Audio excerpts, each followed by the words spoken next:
Good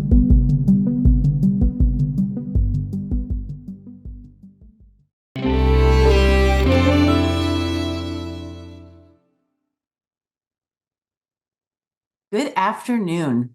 I am Elizabeth Alexander, president of the Mellon Foundation. I would like to begin by saying hello to all of you in the chat and inviting you to do the same if you have not already. As always, it's beautiful to see you just shouting away in the chat and letting us know where you are, who you are, and if you have any questions during today's program. We also see some beautiful information sharing that happens in the chat, so it is wonderful when that has already gotten going. The comments and exchanges that distinguish the chat at our Mellon events are truly special and have sparked many new connections and conversations. It's now my great pleasure to welcome you to our program, Public Memory and Our Passing World, with our guest, the visionary artist, architect, and sculptor, Maya Lin. The climate emergency is a challenge that faces us all. Its scale and complexity demands from us leaps of imagination as much as leaps of intellect, innovation, and justice. Part of that imaginative work is required not only for the scientific and technological solutions that we need to deal with the warming planet, but also for the memorialization we will need to undertake as the world we know continues to change. This is work that will draw on the power of the arts and imagination, the insights of the humanities, and the strengths of our shared cultures and communities, and what it means, understanding what it means to be committed to all living things who share this earth. We have to work together to address these questions. How will we preserve and remember our local environments, familiar ecosystems, and the natural beauty we have come to know and love? How should we hold and name what is both evolving and evanescent, even as we move forward? How can we best memorialize the world and its inhabitants and societies as we move forward? These are among the topics that we will be exploring in our program today through the remarkable, incredible, and visionary work of Maya Lin. I'm so thrilled that she is joining us for this discussion. Maya Lin's work. I'm so glad you're here. Thank you. Maya Lin's work in art, architecture, and memory works has long encompassed our interconnected relationship with the natural world. Beginning, just to introduce briefly, you all know why you've come here, with her celebrated design of the Vietnam Veterans Memorial in 1981. She's reshaped our collective understanding about what monuments are and can be in our national and global landscapes, and the possibilities that commemorations hold for conveying a fuller range of the human experience. Her projects range from the recently renovated Nielsen Library at Smith College to the Museum for Chinese in America in New York City. And her artwork is included in the permanent collections of the National Gallery of Art, the Metropolitan Museum of Art, and the Smithsonian, in addition to many other institutions. Among her many, many awards, Maya Lin is a 2016 recipient of the Presidential Medal of Freedom, awarded by President Barack Obama, the nation's highest civilian honor. Maya, we welcome you and thank you so much for joining us. Thank you. Good to be here. So this is going to be an exciting conversation because it is going to be not just punctuated, but continually in interaction with images that Maya is going to show as we move through our conversation. So please know that that is coming as we speak. And we'll begin with one of the things that we at Mellon have learned since we launched our Monuments Project 4 years ago, is that what even a monument is means different things to different people. So to start, based on your own extraordinary work in commemorative space, what do monuments mean to you? I think I always term them anti-monuments, to be quite honest. And I think if we share the first self-image, then I can sort of talk through some things. This is sort of an image I chose because you've got the Washington Monument, which is what we sort of think of, or what might have been thought of as monuments. And I think what I began to do was think of redefining what could a monument be, and I call them memory works. And I think my works tend to be they're teaching tools. I think it's all about learning from the past in order to shape a different future, but they're intimate, they're personal. The Vietnam in way, you get back down to it, and I don't want to really take the time to go into it too much, but basically, even the text size, I like to sort of bring this up. If you can guess at it, the size of the text is less than half an inch. So Mhm. in a way, how does this piece work aside from it's like the beginning and the end of the war meet at the center, and it's almost an open book? That literally is how you read it as a book. Now, probably up until this point, text sizes for anything in the public realm as a monument would be 3 inches high, 8 inches high, monumental in scale.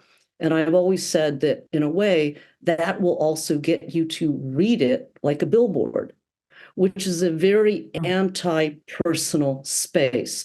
So I think for me, I am drawn to a notion in almost all my work of rethinking what something is. And I love the fact that I think of these pieces almost as anti-monuments. And memory works. I love that phrase. And can you say more about what that allows you to mean that's different from what the word monuments evokes?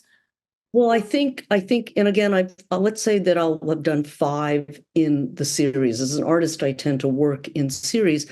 So Vietnam was, in a way, the first. The next one in the series was civil rights, then the women's table, then the Confluence Project, which is a multi-part, multi-sided work out along the Columbia River that intertwines the history of Native Americans along the trail that Lewis and Clark took to my fifth and last of the memorials or memory works is Missing. What is Missing, which is focused on something I probably cared deeply about since I was a child, which is about the environment. And I'll kind of end with images about it. And I think for me, in each one that I agreed to take on, I dove into the history. And for me personally, I really wanted to get into how do I pull out? No history is truly objective, but by pulling out the facts and getting you to read about these histories, or like, say, for instance, with the women's table, read the number of women entered at Yale from, the very first group that was allowed in were in the Graduate School of the Art, and there were 13 women. It literally teaches a history, and you have to read it and come away with it, hopefully asking more questions, as in with the civil rights, telling the story that intertwines people's lives and their murders actually with events that then would happen. So I think for me, these are teaching tools that are trying to get us to look very truthfully at our own history. And then in everything but the what is missing, I don't try to say something over it. I don't try to tell you what to think. I allow you to kind of Mhm. react to the facts. Missing is different. So I'm going to get into that in a little bit about how different it is. And just back for a minute, I thought that was so interesting about the font size that you chose, and the scale, the intimacy of that. And I wonder also because every time I've been there, people are touching. People Yeah. have their hands on it, which is kind of anti-monumental too. You think at a minimum, a monument would be a cold and unpleasant thing to put your hand on. How did you think about that intimacy, proximity, touch? Well, I think again, we're inspired by what we've experienced. So you and I both know the Woolsey Hall Rotunda at Yale. And every time I went through there to get to Science Hill, because I took a lot of courses in the sciences, you couldn't not touch the names. And inscribed on this inner circular marble rotunda were the names of the Yale student, the veterans who had been killed. Yes. And as I was there, they were inscribing the names of students who had been killed in or alumni in Vietnam. So the Mm, power of the name was something that really, really resonated. And you literally, it was very sacred. And there is something very sacred about a name. And I've always wondered, why do we call the name an abstract type of formal way of bringing up someone's memory when with one name, you bring up everything you've known about that person? that's beautiful. That's beautiful. To what extent, just over time, this is work that you've been doing for decades, if at all, has your understanding of monuments or memory works changed, evolved over time? Well, I think I was going to show you two images because, in a way, that question led me to think about how, well, even with the monuments that we've all visited or wanted to visit, I'll bring up Angkor Wat for one. We Mm, didn't really know how this civilization disappeared. We now know that there were some serious, serious droughts that happened, or more, even more mhm, recently, Easter Island. It's been used as a parable about how people went in, they cut down all the trees, and then they wiped themselves out. When we're just now finding analysis that, in a way, it's again when European settlers arrived and they brought chickens and rats and probably pigs, and it seriously changed the entire environment. So for me, what's fascinating is how much monuments that we think of as monuments have changed as we find a deeper knowledge of those places. For instance, like the mhm, white classical Greek temple, I think when I was studying them, they were discovering how polychromatic they are, and if you actually see some of those pictures, so it mm, kind of brought to a question, we know so very little about previous civilizations that maybe lived 900 years ago, and it kept me thinking, well, how are people going to read our civilization? I'm going to kind of end with some images about that, but these are all things that have helped shape my thinking about what does it even mean to try to look at these places, and maybe we don't even know that much about them, or we're learning about them all the time. With Angkor Wat and with Easter Island, have you been to those places? I have only been to Angkor Wat, and they're hauntingly beautiful and they're so Yeah. poetic. And to know that they're now discovering how much these very serious drought spells happen, and they had a brilliant watering system, and that there was Mm, this mystery, where did they go? And I think I was fascinated by that that we don't know, like, so much about history that is actually a flip of a second in time. Yeah, I wonder, and I've not been to either of those places, and just looking at the images, I feel that there's something that is so different when you are in the presence and in the presence of both the materiality, the scale, and as you can see there, the natural landscape that they are a part of. Right. Yeah, and I think they are beautiful to us as ruins, to be quite honest. And Mm, I think mhm, And I think how time plays into these works is something that I've played with in my own work. And I think people have said, because I do so much of my work in nature, and I make these earthworks, and people will like, how are you going to maintain them? What are they going to look like? And I go back to some of the ancient burial mounds that people encounter in Ohio. And I'm from southeastern mhm, Ohio, and some of the works left to us from the Hopo and Adena tribe have been very, very much sort of inspiring for me. mm. And what about, and this kind of flows out of what we've been talking about, when you are envisioning, doesn't even begin to describe it, when you are conjuring work, when you are in the world of beginning to make work, can you talk with us about the natural world and how it shapes and affects your making, your process? Well, I think I'm very site specific as an artist, but the site isn't just the physical site. So I'm not just reacting to the landscape itself. I'm really trying to understand, well, what's the sort of the cultural context? What's the history of this place? So for instance, I'll bring up a piece that this Mm, is the Serpent Mound in Ohio. It's I been there once. It's fantastic, and it has an egg and a serpent about to eat the egg. This is the tail of it. And I had been asked to do a work in Sweden for art park called Vanus. And I think when the early European settlers first came to the Americas and they came across some of these effigy mounds, I had read that they had thought, well, certainly the Native American tribes that are here today could never have made these. They're too sophisticated. Someone from Europe must have come over here, made them, and then gone back. So I figured I'd bring a little bit of southeastern Ohio language to southern Sweden. I'd bring a little bit of the Americas back to Europe. And so this is 11-minute line.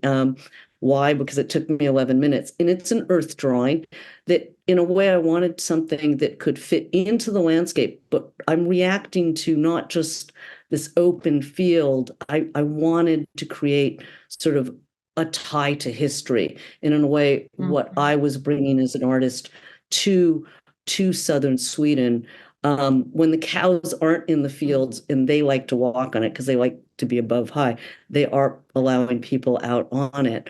Or, for instance, another project of mine that I did for Storm King, it's called Storm King Wayfield.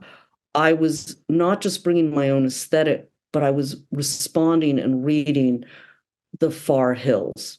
So with this site, it's really about the hills and how do I create this water wave. Again, I'm very drawn to water within Storm King's landscape. Or, for instance, I relate what is a site and what is the natural world. I was brought in to Cape Disappointment. This was the first of the sites for the Confluence Project, and I was met by what I would call unplanned ugliness. Nobody meant to put the parking lot, nobody meant to put the restroom exactly where Lewis and Clark made it to the Pacific and found the ocean, but they did. So the first thing we did through this fairly rethinking of the whole park is do a transit study. And we were able to prove they didn't need that size parking lot and they didn't need that size restroom. And we were able to get them to rethink the entire site. So now when you're there, this path it follows the actual water's edge that used to be, and the other path leads you to the water and teaches you the history of Lewis and Clark as they traveled through many people's lands. And this is an outdoor amphitheater, so you can actually see the ocean. This is all, it's not really natural, but what I did do, again, on the opposite side, which is the Columbia River estuary, which is one of the most vibrant estuaries in our country, this is what we were met with, another parking lot, a hedge that hid the entire waterfront. And they were about to expand this parking lot by twice. Again, the study we did proved that they didn't need it, and we were able to turn it into a natural kind of landscape that collected the rainwater, cleaned it before it went out into the bay. This is an interesting point. I leave you with a fantastic view of the estuary. And as an artist in a state park and a national park, I didn't want to leave necessarily an artwork. The artwork is for me to disappear and let you be connected back to the park itself. So that's something that was very much in my thinking with this, I want to, in these works, there's so much about landscape. They're all about time and how these pieces need to be grown in. So time becomes how they shape it. And people have asked, well, what will Storm King be like in 1,000 years? And you have to look to the ancient burial mounds and go, it'll still be there. It'll just be a very different, softer look. Very cool. I want to keep talking about water. There's so much to say about that. And, starting with, I grew up in Washington, D.C., and have just been thinking in the last few years about how much that place of monuments and growing up there affected a lot of things that I'm thinking about now. And most of in public space, when you saw water, it was usually in fountains shooting up, which is a very different way from how you think about water, like with your Civil Rights Memorial at the Southern Poverty Law Center, and how water also evoked language, the language of water moving us toward justice, and that the water was a kind of a skim that was constantly moving at the women's table as well. Very, very different way that I had ever experienced water in a monument. So would love to just hear some more about how you think about water as something to work with. Well, I think you said it. I think this is the first of what I would call the water tables, and it is for the Civil Rights Memorial in Montgomery, Alabama, at the Southern Poverty Law Center. And I was flying down. I had done a certain amount of research before I went down there, and I had come across, Martin Luther King Jr. quoting from the Book of Amos, "We will not be satisfied until justice rolls down like waters." And I think as an artist, you come across something and it just, I knew the piece had to be about that quote because we can capture possibly a moment in time teaching a brief history of the civil rights era that at that time it was 1989. People hadn't been taught it. I had not been taught this in school. I felt we really needed to introduce a brief history of what this era was, intertwining peoples who had been killed, and then because they were killed, maybe better legislation happened. Sometimes better legislation happened, which led to a riot, which led to someone's murder. And so there's a gap in the timeline that basically signifies this is the civil rights era is a moment, but it's not a closed moment. The work we still have to do, and that's where the quote comes in. But the power of water is that it remains very still until you touch it. So you Mm, have to interact with the piece in order for it to have life. And the thing about mm, a table is that as you walk up to it, you become part of a group of strangers and it becomes, in a way, a family. Again, a table, like a book, very domestic, mm, very personal, very intimate. And the power of water when you control it to the point where as it turns the edge and flows mm, basically upside down, kind of to me talked about this quiet, hidden strength that is so much a part of kind of creating a piece that deals with water, that you don't have to make something that is a fountain, a huge spraying fountain in order to have a very powerful connection or pull. And so, and mm, again, the names, mm, but again, intertwining events, legislative events with people's deaths. So again, what its goal is to teach a brief history to make you want to learn more about an era that at the time when I put it in, it hadn't been taught in schools when I was mhm, growing up. It had not been dealt with yet. mhm, Water, but has mhm, always played so much a part in many of my works. And I think it's because I do sort of see my work as a tripod. I have the memorials, I have the art, I have the architecture, and I love the fact that water also exists in 3 states. So I'll just briefly go through some of the projects that Oh, have cool. explored Yeah. water. That's the Cool. first of the wave fields. And then again, water is life. And so anytime I can highlight a river, this is called How Does a River Overflow Its Banks?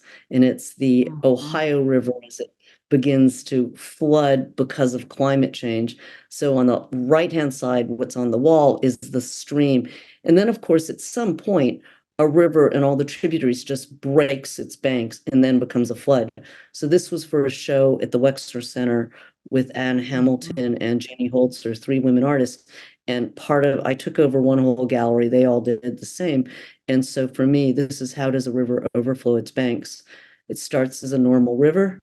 And then as it breaks and floods, and this was a flood that happened in the year that I installed the piece, it becomes a negation. So the river is in the negative and the floodplain comes out to greet you. And that's Mm, sort of, I don't know, I think water is something that is so critically endangered right now. So I'm focusing a lot of my attention on rivers and waterways as just so vital and so endangered right now. mm. I think also just looking back and thinking about when we were looking at the civil rights table, the way that the water is sort of a glaze that captures light and reflection so that it like literally brings people. I love that photograph with the hand. It brings people into the work, into the history, into the act of bearing witness with Yeah. the monument itself, And I which is think in beautiful. these pieces, whether with the polished background of the Vietnam or the civil rights or any of the time I've used water, you always see yourself reflected in the piece. Mhm, And in a way, I feel I create pieces that they're not complete until you start interacting with it, that you actually help make the experience happen.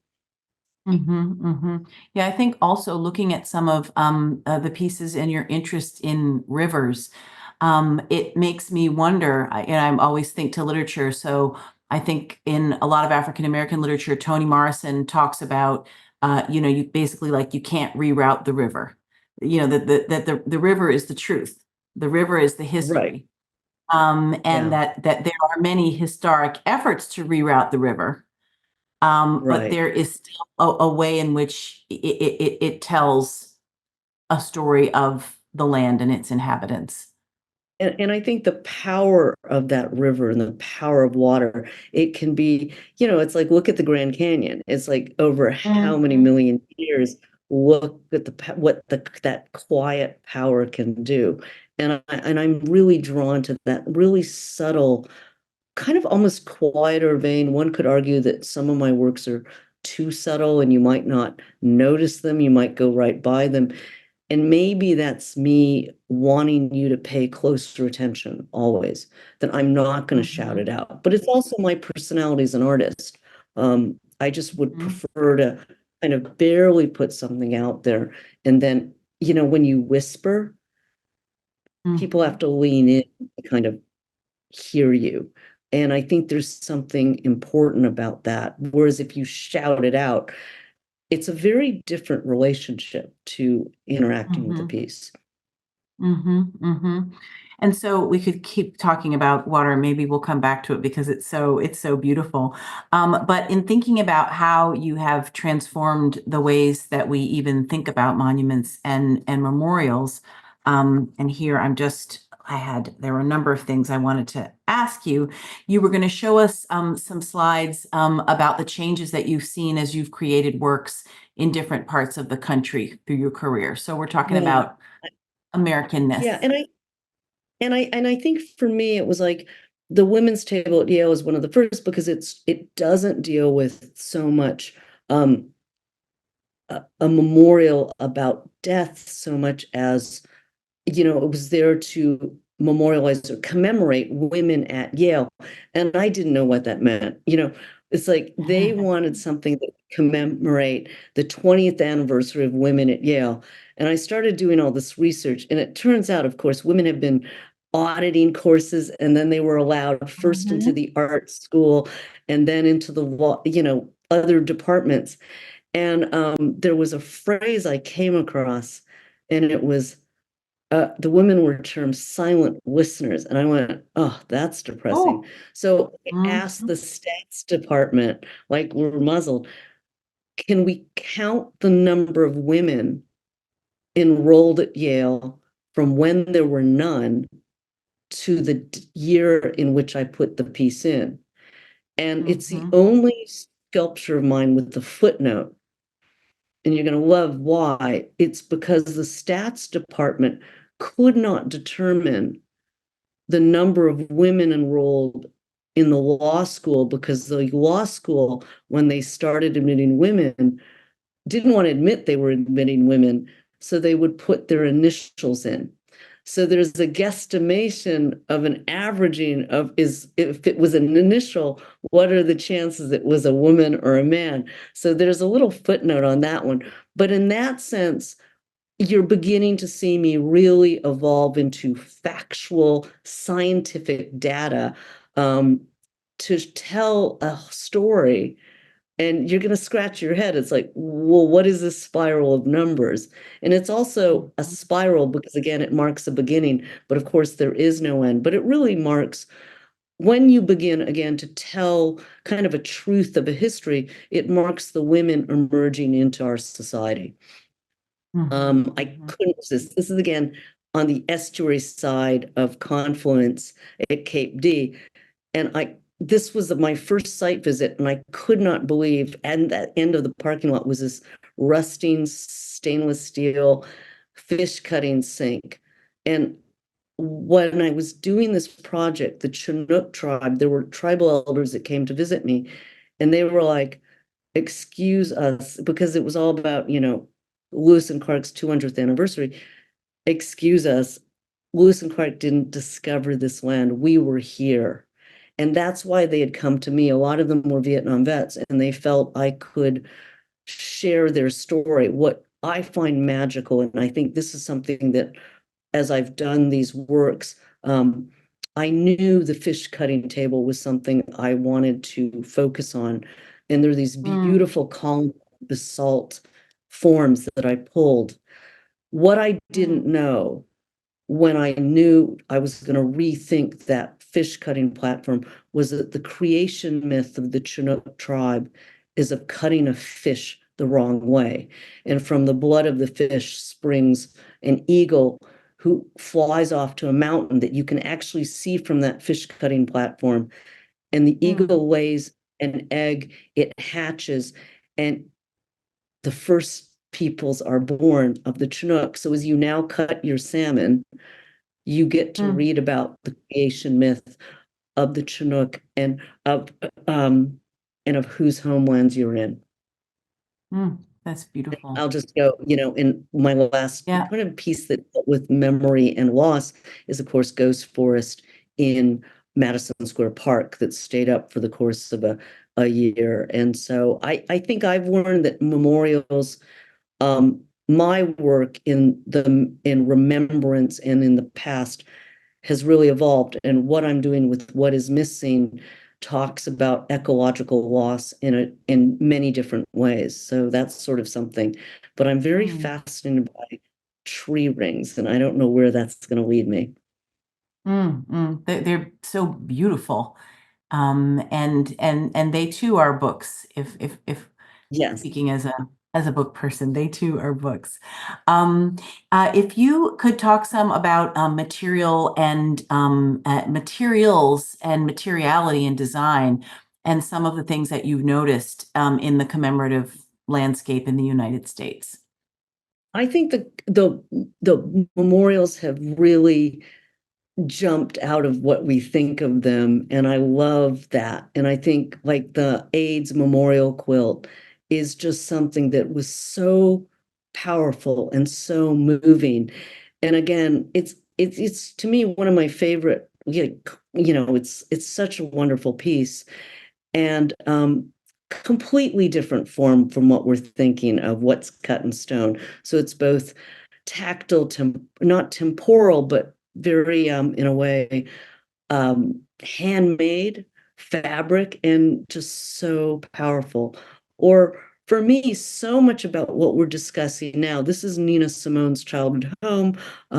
Four wonderful contemporary artists came together to buy it, and they're now working to turn it into a I don't want to say it's a memorial, but again, what's changing is how important it is to make these histories of people who have been sort of not just ignored. And I think it was something I learned about when I was at Yale doing the women's table. There were no images of women anywhere, at which point, if Mhm, you never see yourself remembered, if we do not teach these histories of important people we've in a way ignored. So this is all beginning to come to the forefront right now. And I think it's hugely important because if you never see yourself reflected in the monuments and the memorials and the public spaces, then how important can we be? So I think we have to make people that have been ignored, neglected, seen. And I think it's critically important. I know you guys have helped fund this, and also the sensitivity issue is huge. So the Kaw Nation reclaiming the sacred stone in Lawrence, Kansas, and I think it's being relocated again. The lack of sensitivity in history sometime, and the fact that we've ignored Native American history, Asian American history, African American history, and we're really now beginning to address and confront that is hugely important. And I think has really begun to shape and define what memorials, monuments can be. Mhm. You know, I think also back to the women's table and having spent a long stretch of time teaching at Yale as well, it became a site where you would meet people.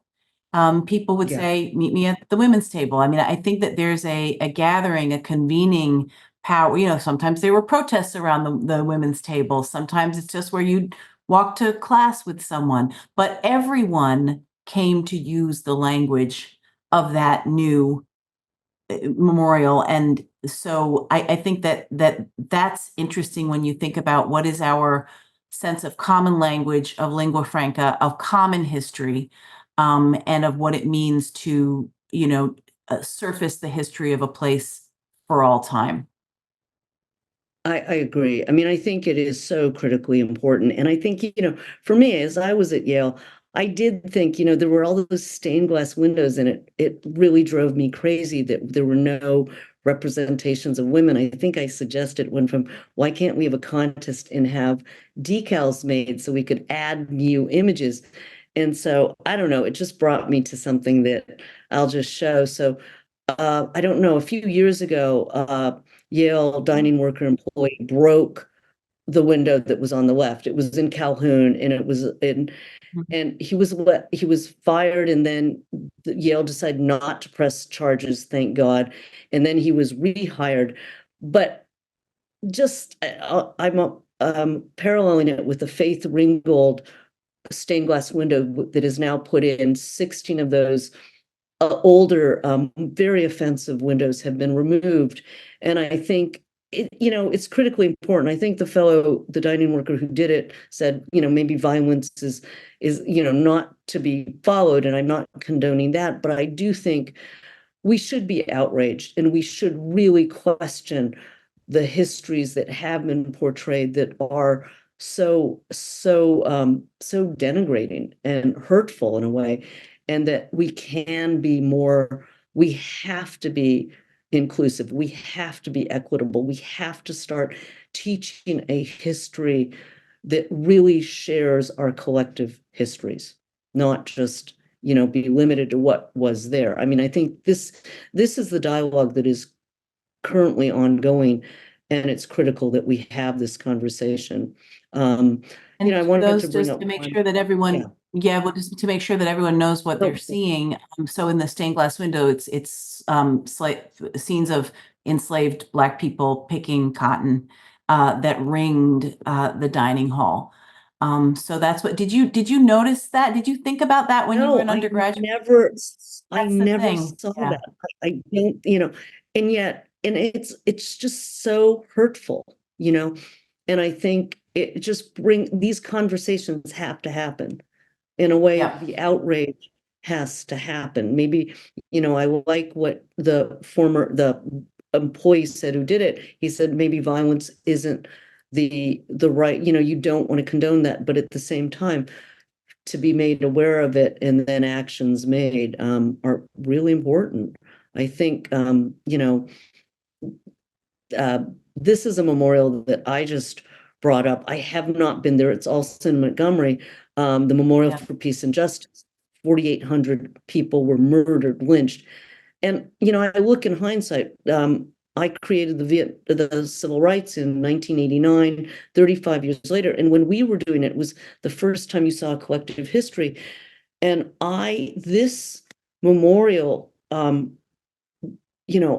I have to go see it. It is so powerful. It is so necessary that I worked with like people like Julian Bond, other historians, and we were trying to figure out how many ways can we say murdered, lynched, shot, and it was just horrific. But again, I tend to keep it very quiet. I'm going to let the facts, but this power of talking Yeah. about violence is so critical, and how much hasn't changed in 35 years, and that outrage that this is so necessary. And I think so critical that we face It's quite John. it's quite an experience. I would love to hear what you think when you go, because having gone there many times, and Mellon was helpful with this as well. And as you mentioned, the CAW, and with Nina Simone House, you see the way language is used is all of those people who were killed are high up. You can see the scale in the picture you've provided, so you have to look up to see those names, and to see Yeah. folks either finding family members or saying, that's my mother's county, but she never talked about why they left Alabama. Or, Yeah.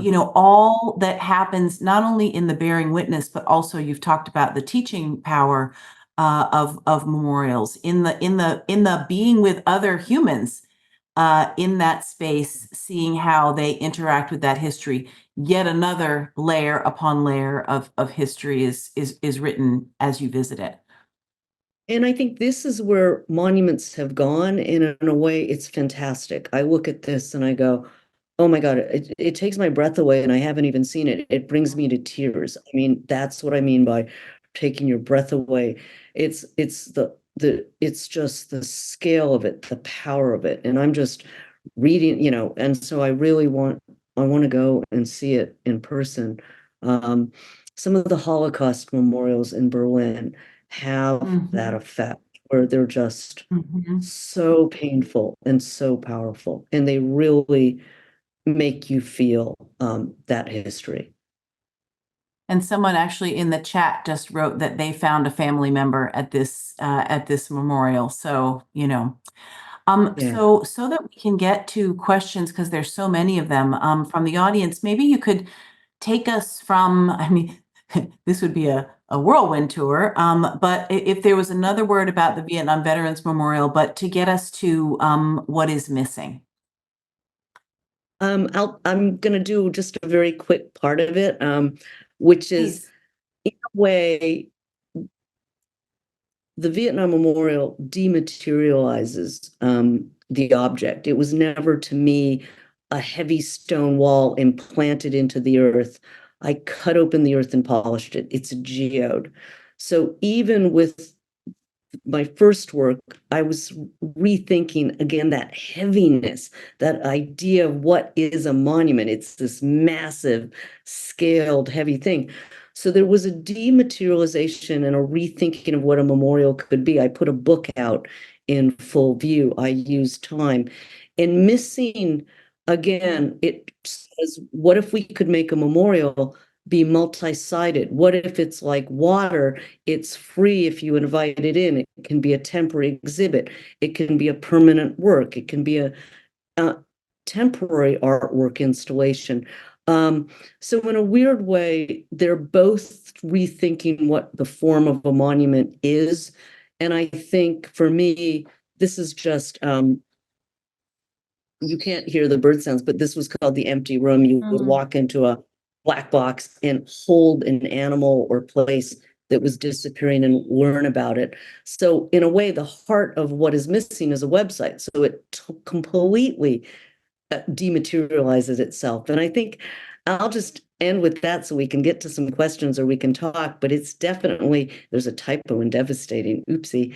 But literally, it's all about teaching a history, but then also going from the past, then going into conservation and action, the present, and then we have also the future. It's called Greenprint. Let's rethink what the future could hold. And I think for me as an artist, I'm not trying to live in the same space as an NGO environmental group, but what maybe could an artist say? And so we come up with, art can get you to help imagine a different future. So we're really trying to get you to rethink what the world could look like. And my emphasis is I'm going to pop in to the end of this. What can an artist do? And I think one, I'm going to ask you one thing. Share a memory with us, something you've personally witnessed, or better yet, something your parents or your grandparents have talked about that you've noticed diminish or disappear from the natural world. Because I need you to connect to nature, as in Mhm. what's missing in your own backyard. Maybe it will move you to then want to help. And I always list groups along with what is threatened so you can go help out those groups and what they're doing. But for me as well, I'm really trying to focus you on the main drivers of climate change and the main drivers of species loss are habitat loss. So emphasizing, and again, this is where missing steps away from what I've done, which is I'm just going to present the facts and let you come to your own conclusion. We're going to tell you what you can do in your own personal purchase choices or non-purchase choices, and also what you can do to help groups. So Missing is an incredibly activist site in that sense, and we are always trying to emphasize nature-based solutions can both restore and protect biodiversity as well as absorb significant amounts of greenhouse gases. So I'll just end with that and then we can continue the conversation. But I think that's the difference. It's literally what is missing. I kind of step away from just presenting the facts and saying, you come to your own conclusions. I'm saying time is of the essence. We all have to do what we can to help reduce our emissions and to help groups that are really focused on reducing emissions. And for me, we can kill two birds with one, we can save two birds with one tree if we protect a habitat or restore a habitat. And just to take a step back with missing, explain how we encounter it, how we come to it. Well, it has existed in different formats. So one of its formats was Ghost Forest in Madison Square Park. You go online to whatismissing.org. You can Mhm. explore an ecological history of the planet in Got it. timelines, but you can also go to something called Greenprint, and it will explain what is going on, best practices in conservation, in energy conservation, in ag. So it's a bit of it's pretty dense, but I'm hoping one, two webbies for it, but I'm still evolving it. It's a kind of a work in progress always. But what we're trying to do is teach an ecological history as well as engage you. Please share a memory with us. So find out what is how do you personally connect to nature and then share with you. I'll show you one image because I think what can an artist do to get you to Mhm. think of the problem we face slightly differently. So how Yeah. much space would 8 billion people take up if we lived at the density of Manhattan?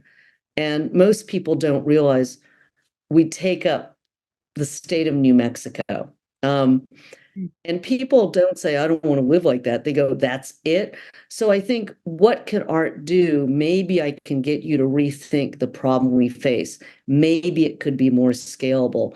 Or another way we do it is like just show you that for what we spend on alcohol annually, Mm. 1.5 trillion is what like the World Economic Forum says it would cost. So just trying to put it in perspective that when someone says, well, it's just too expensive, we can't do it. We're spending the money every single year. And what we're doing is we're probably having the biggest party on the planet at our kids' expense, their kids, and every other species. So again, as an artist, I'm always trying to get you to slightly think outside of the box.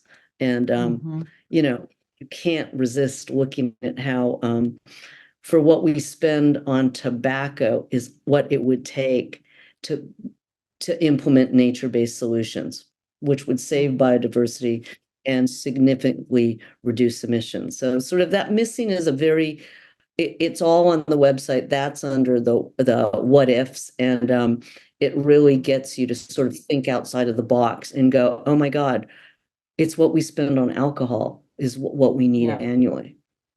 Wow, wow, wow. And with all the, because you ask people to put their stories in, how do you in an ongoing way interact with that growing participation in the monument? I Well, mean, we'll what we call do memory is piece. we have readers and then we add the memories in. So in that sense, it's still very, we check the memories. Because every now and then you get memories like I lost my dog. So you notify people, thank you, we've entered your memory. Like I had a portrait show at the National Portrait Gallery in the Smithsonian, and we had like an area where you could just handwrite analog what is missing. And we just watched as the wall grew with memories. And then I had someone transcribe them all and then add the ones that felt the most, that were accurate and I mean, were really appropriate for the piece. So it is an ongoing, it's like a global online memory work of our planet, but we also do like an in-depth timeline. Like there's 200-point histories of the Hudson River, the Thames. And what you see is, and again, rivers are a huge focus, that people chose to live by a river because there was so much vibrancy and life and biodiversity. Then we first pollute it with sewage. I think at one point they had to shut down Parliament because the Thames was the big stink. And then, with industrial pollution, we become very aware. We enact legislation.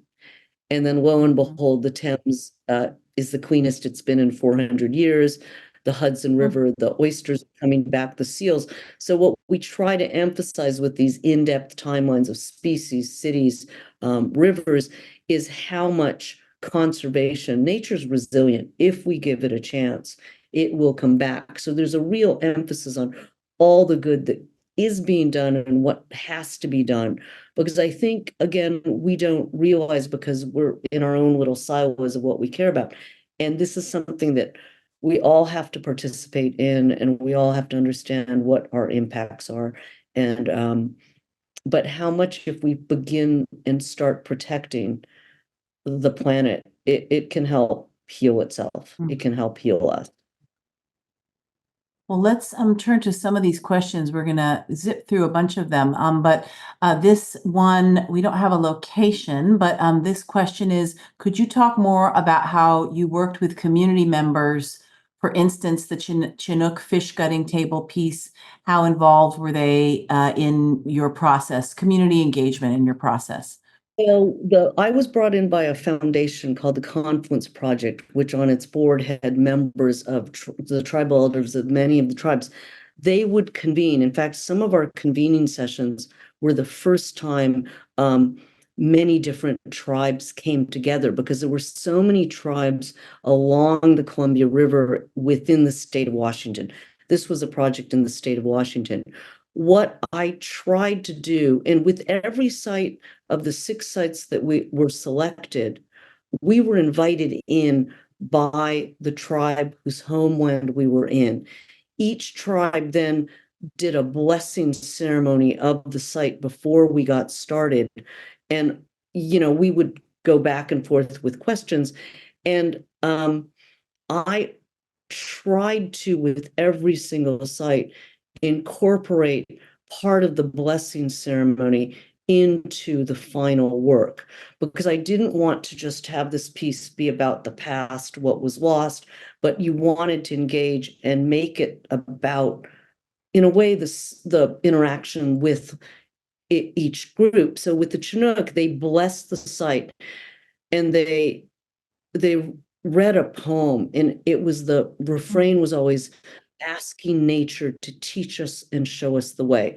So on the pathway that I showed, one pathway went to the Pacific Ocean, and on it is inscribed Lewis and Clark's notes of their whole travels. And what we did was we took out and we put down all the different Native American tribal tribes that helped them along their way, and that they had encountered. So you're not talking about Lewis and Clark coming into this undiscovered land.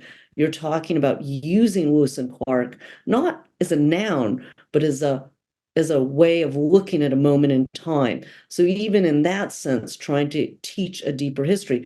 But then on the path of oyster shells that goes along what was the original water's edge, we inscribed the poem, the dedication poem of the Chinook tribe that they had written about on on that path, with always the refrain, we ask nature to teach us and show us the way. So on one side, we've got the Western idea of land, looking at the land, mile markers.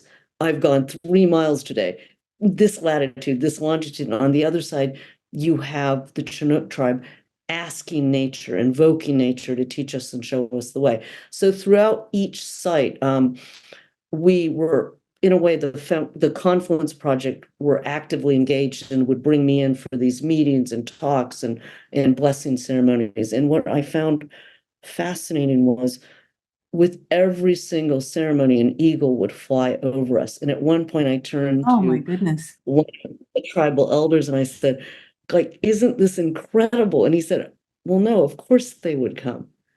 Mm, I mean, I just, mm. it's pretty powerful. That really is.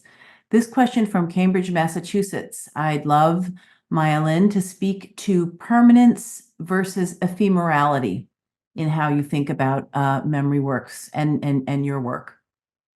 Well, I mean, I think for me, and I think, uh, they're the works that are in stone in very urban plazas, right? But I am drawn to these earthworks that I know are going to be, in a way, really eroded, but they'll still be there. And there's something about that idea that they're not really temporary, but they're actually going to invite nature in to interact with it from the day one. Now, obviously, each site right now, it's mown. Hopefully, like, say, for instance, Storm King, they do a big bushwhacking and then they let it grow. But then with people on it, it definitely gets that's mown. Some of my works are left pretty much untouched, grass wise. But I don't know. I think they're there to live within the kind of emerge and blend in. I mean, I just think they're about um kind of I wouldn't call them temporary, but Mhm. definitely is that idea that you're really, when you do a living artwork, that nature runs its course. I think Mhm.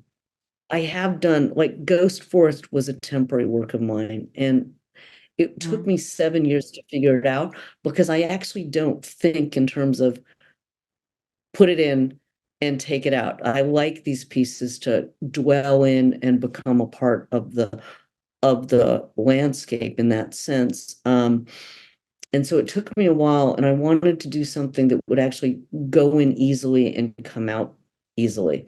So it was Mhm. one borehole per each. It was like, in the end, it's like planting a telephone pole, and then up they popped at the end of the That's very season. cool. Yeah. Well, that leads to another. I'll just read out this question. It sort of you've sort of answered it, but do you think it's possible to design monuments that require future generations to participate, to tend, to add a generative approach to content and memory? I think so, but I also think, and this is where it gets to be very, very interesting, because I think the earliest remnants that are left are like not that old. I think it's like 11,000 BC. Some of the, I mean, AD 11,000. Now I'm losing track. There was one place in Mesopotamia. So, like, Angkor Wat is only 900 years old. So in a funny way, what I don't know how long people will understand what our record will be. I can't even Mhm. think. Yes, I think I love Issei Shrine in Japan because they have built a temple, and I think it's 20 years, they build its twin, take it down. It's this beautiful, and it's been going on for generations and generations. There's one site that is still just on paper an idea, Celilo Falls, which was the most sacred fishing grounds in the Pacific Northwest for all the tribes. And it is still there, but it's underwater, and more water flowed over it than over Niagara Falls. But the tribes aren't ready to deal with it. And their attitude is it will still be there 7 generations from now. We might be, and I think it's a beautiful thing if a piece can continue and be tended. I just don't know how long we'll actually even understand our own legacy here. I think I brought up at one point, some anthropologists have said, how are people going to figure out who we are and how we lived? And I think chicken bones came up as one kind of horrifying idea, that we're going to be known as the chicken eaters. We're like 60 million chickens a year. And that is going to be something. Plastics are, again, something that are going to be there. And in a way, what will be there, ice cores, where you literally can go in and understand geologic time. And in a way, those become, for future whatever species that might come after us, if we do not change our ways. I mean, I look at where we are with climate change, and it's just, we're really at the precipice, and we've just sent ourselves. We've had 10,000 years of very stable weather, and everything we do, how we survive, our agriculture is going to become very destabilized. And I really wonder. So for me, it's like we have to give people things that they can do today to try to prevent the worst of what is happening. And I think it's something that is so critical. Well, we are at time, and we could keep going. I want to just read out for you. A reader or listener named Raquel has given us the exact Toni Morrison quote that I alluded to, that I think it really will speak to what you're talking about. This Morrison, they straightened out the Mississippi River in places to make room for houses and livable acreage. Occasionally, the river floods these places. Floods is the word they use, but in fact, it is not flooding, it is remembering. Oh, that's so So beautiful. good, right? That's Yeah. that's really good. It's just so powerful. And I think it is up to us to remember what we're losing, in order to help us maybe prevent losing everything, in a way, which is what climate change will do to us if we do not start changing our path. Well, thank you so much, Maya, for this wonderful conversation, for sharing so much of your extraordinary work, and for all you gave us, not just in this last hour, but all you have given us for all of these years of your beautiful, beautiful work. We thank you so much.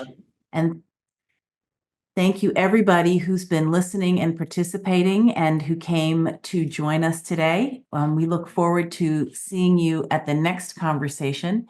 And so, wishing everybody a wonderful, mindful, rich, rewarding, purposeful rest of your day. Thank you.